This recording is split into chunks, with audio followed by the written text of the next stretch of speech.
Hello and welcome to Leaders of Tomorrow, India's only daily television platform for small businesses. Over the past 7 years, we've understood what matters most to you, the entrepreneur, and in year 8, we're taking head-on two of your most pressing concerns, that of funding and mentoring. I'm Sunanda Jayaseelan, tonight bringing you part 2 of a freewheeling exclusive conversation with the Chairperson and MD of Biocon, Kiran Mazumdar Shaw. In part 1, I had spoken to her about what she feels are the essential qualities for an entrepreneur of today. Take a listen.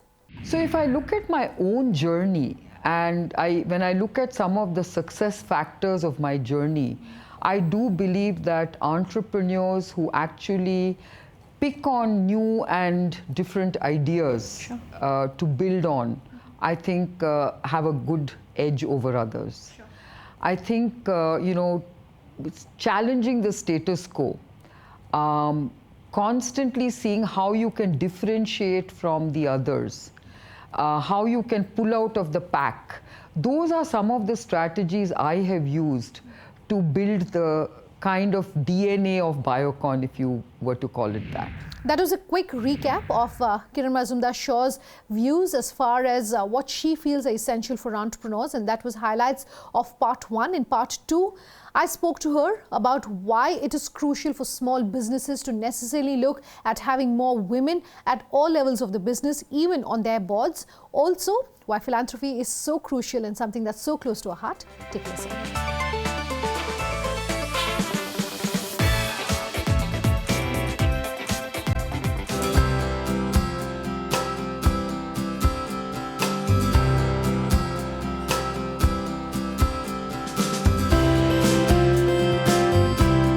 The reality on the ground as far as women entrepreneurs are concerned and fundraising, research shows that in 2018 less than 5% of all the funds that came into the ecosystem, the entrepreneurial ecosystem, went into businesses that have been started by women entrepreneur-led businesses. How's that going to change? Well, it's sad when I hear those kind of statistics, because on the other hand, I also hear that a lot more women are entering the entrepreneurial portals. And I know that even though you may not have a woman-led business, you have many, many women in leadership roles in startup companies today. So that is actually good news. I think the statistics that you're talking about are purely women-led businesses.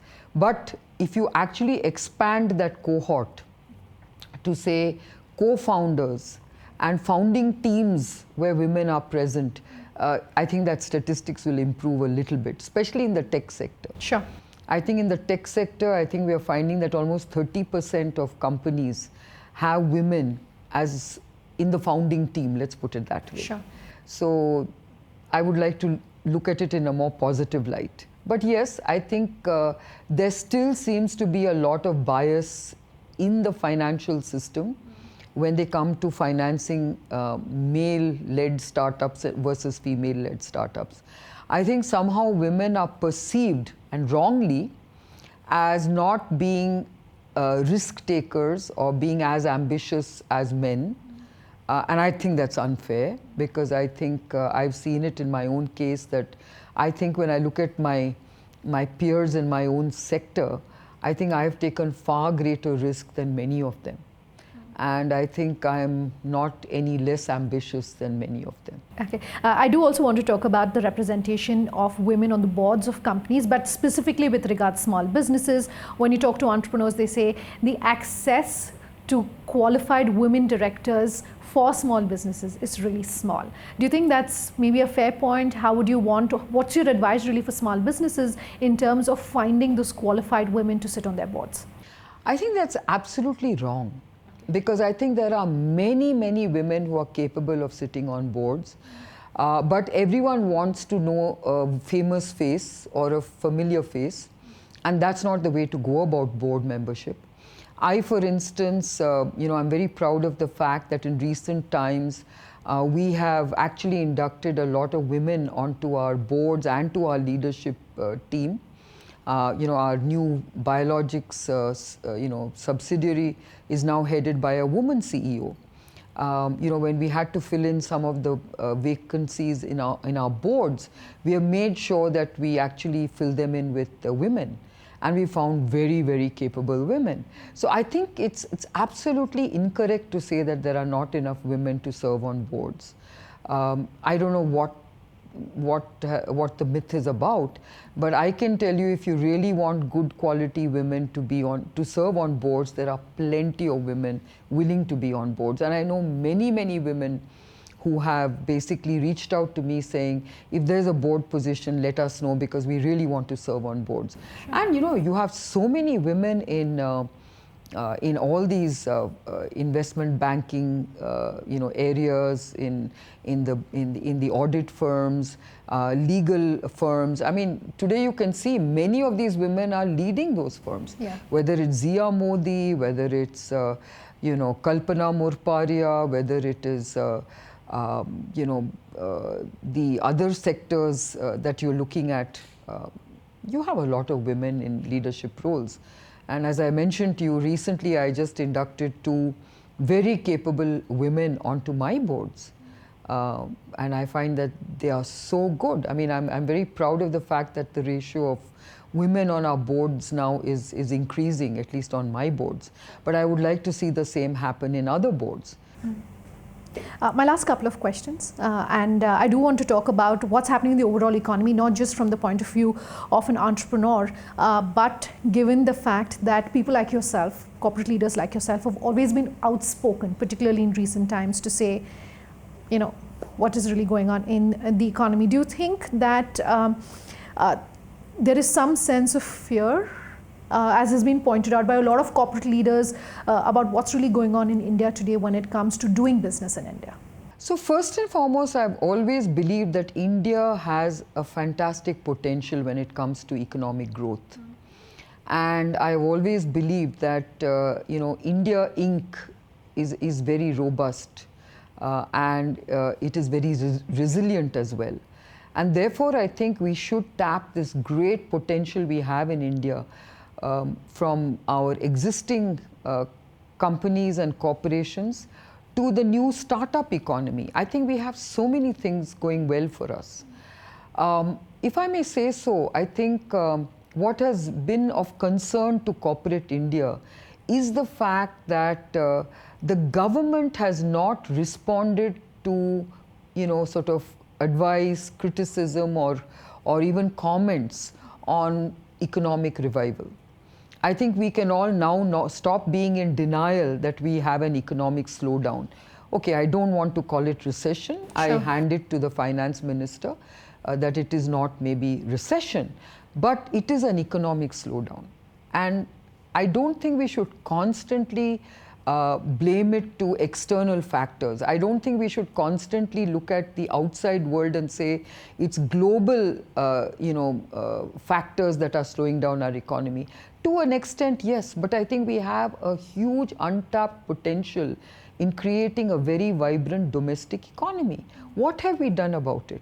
And the problem is that every time any of us has spoken up about whatever is not, what we don't find convincing, I think we've always had a backlash from the government. And that is why I think people are now scared, or whatever you might call it, or don't want to speak up about making any more such comments. Sure. Example is the GST. Now, I was one of the most vocal voices in the early days of the GST rollout, saying I am the biggest supporter and believer in GST, but it has been rolled out so badly and it's been made so complex that it's going to not have the effect it should have on the economy. And now, a few years later, the government is beginning in its own way to admit, yes, maybe it should be improved. Now the government is taking steps to improve it and simplify it and reduce the number of tiers and what have you. Now, why is it that right in the beginning the government did not heed some of our comments? Yeah. right? I mean, I was not saying anything, and anything you say today is anti-government, anti-national, which is not correct. Nothing is about anti-government or anti-national. This is all about our economy, our country and our government. We're trying to help our government. We're trying to help our economy. And therefore, I believe that these are some of the indicators as to why people don't want to comment anymore in an open way. I think it's very important for the government to know that all of us are with them when it comes to economic revival. And I think the more they reach out to India Inc., the better it is for the government. Because, all the flack I got for raising my voice when the GST was being rolled out, I almost feel like telling them, I mean, you're doing exactly what I was criticizing you for a few years ago. So what was wrong then and what's wrong now? So I think that's what the problem is. I think people must speak up. We must comment in a collective voice saying we don't agree with this or we agree with this. Sure. Because if everyone is going to keep silent, then the government also believes that everyone's happy. And you can't blame them for that, right? So if it's only one or two voices speaking up, then they believe that only we have that problem and the rest of them don't agree with us. But the truth is that everyone else agrees with what we're saying, but they're firing from our shoulders. So that's the problem. Sure. I'm going to slip into a very short break on that note. Much more on the other side with the Chairperson and MD of Biocon, Kiran Mazumdar Shaw. Do stay tuned. Back in just a moment. Entrepreneurs should just not be affected by any economic slowdown. They should just go for it because, in fact, they can be the economic revivers. So I think entrepreneurs should actually ward off and ward themselves off the economic impact or factors that are external.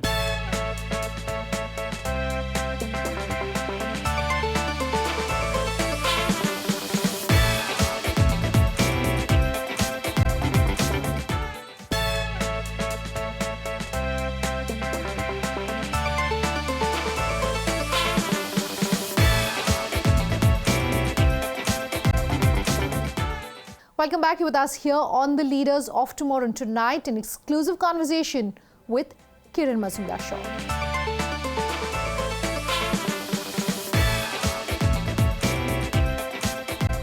So how much of that perhaps should an entrepreneur be looking at? Because you're saying not in recession, you would give that to the finance minister. The IMF saying sustained recession. The finance minister saying we're doing good, at least compared to what's happening globally. You're saying, for your advice for an entrepreneur who's watching this interview about everything that's happening in the economy around them, how concerned should they be? How much should they be reacting to what's really happening? They shouldn't react at all. Okay. Because I know when I set up Biocon in 1978, it was at the height of the license Raj. I mean, it couldn't have been a worse time to set up a company because everything was so oppressive from an entrepreneur's point of view. I told you, no access to capital. Everything about debt financing was collateral, assets to provide, things like that. So, it was a very risk-averse environment. It was not a time for entrepreneurs to set up companies, okay? And it was at a time when access to any kind of capital was so tough because India was going through a very bad economic crisis. And it was in that time that I started Biocon, and it didn't worry me because I just had a great idea and I wanted it to get to the market. Sure. So I think entrepreneurs should just not be affected by any economic slowdown. They should just go for it because, in fact, they can be the economic revivers. So I think entrepreneurs should actually ward off and ward themselves off the economic impact or factors that are external. Because when you're starting a company, you're on your own with your idea. The world is your oyster, as they say, and it shouldn't matter what the headwinds are all about, because it's that challenge which you have to overcome. Okay, I want to end this interview by talking about something else that's very close to your heart, and that is philanthropy. I do know you don't like the term, or the term philanthropy. You refer to it as compassionate capitalism. That being said, Biocon Foundation has been doing great work when it comes to the field of education and healthcare here in the country for many years now. Why is giving back so important to you? I think it's extremely important for every entrepreneur and every wealth creator to know that the wealth that you're creating is something that you're a custodian of. It's something that you must invest back in your community that supported you whilst you were creating the wealth. Okay. And I always believe that when you are fortunate enough to advance your own wealth and your own life, I think it's only fair that you share some of that with your community and lift them as well. Sure. Because you don't want to be a wealthy person living in a poor country. I mean, that's, for us, it's so true, because that's what it reminds us every day. Why is it that I want to, make healthcare more affordable? Why is it that I want education to be more accessible and more democratic? Why is it that I'm looking at community development? Why is it that I'm looking at, reviving our lakes and doing so many other things in the community? Because I live here. I'm part of this community. I'm not living in my little, cocoon, right? I mean, I have to get everyone connected. And I want my environment to be better. I want my community to be better. I want lives of my community to improve. And if I can't help them as a wealth creator, then who can? Yes, the government has its own role to do. But I think as wealth creators, we must remember that money is not ours. It also has to be shared with the community. Sure. You're talking about government versus wealth creators like yourself. Bain's 2019 philanthropy report points to the fact that perhaps for the first time ever, private funding and private giving has outstripped public giving. Do you think that's a positive move, particularly given that ultra high net worth individuals are forming a significant portion of it? I'm so happy to hear that, because I think it tells you that your heart is in the right place. I really think that a country where private philanthropy, is even greater than what the government is doing for you is a great sign, because it means that you're creating wealth and that wealth is being shared. I think that's very positive to me. Ma'am, I want to end this interview by asking you for your perhaps one piece of advice that you received in your professional career that has changed the way that you think about business perhaps, and you want to use this platform to talk directly to our entrepreneurs to say, this is what I want to leave you with. Well, one thing I've always believed in is definitely about ethics. I've always believed that business ethics are so important to building your reputation and to building value. And that's something I want to share with all entrepreneurs, saying no shortcuts, don't be unethical. And, it's not by hook or by crook. It has to be done with a very, very thoughtful, ethical sense of values. And that's my biggest message to all entrepreneurs, saying, whatever you do it with a set of principles, do it with a sense of purpose, and do it with values and ethics. Thank you very much. It's been a fascinating conversation as always. Thank you for your time. Thank you so much. That was all we could manage to pack into this part 2 of that conversation with Kiran Mazumdar Shaw. Our contact details coming up on your screens in just a moment. Do let us know what you thought. As we're ending tonight, though, I do want to talk about something that we've been working on here at the Leaders of Tomorrow, and something we're very excited by, and that's our partnership with ODUP, the most trusted platform when it comes to everything that you need to know about startups, the future trends, evaluation, etc. This is a weekly capsule we bring to you, which is an incisive deep dive into all the hottest startups and all the information on one platform that you need to know. Tonight, we're bringing you a location snapshot as far as startups in Pune are concerned, and everything that you need to know about that market. Take a listen.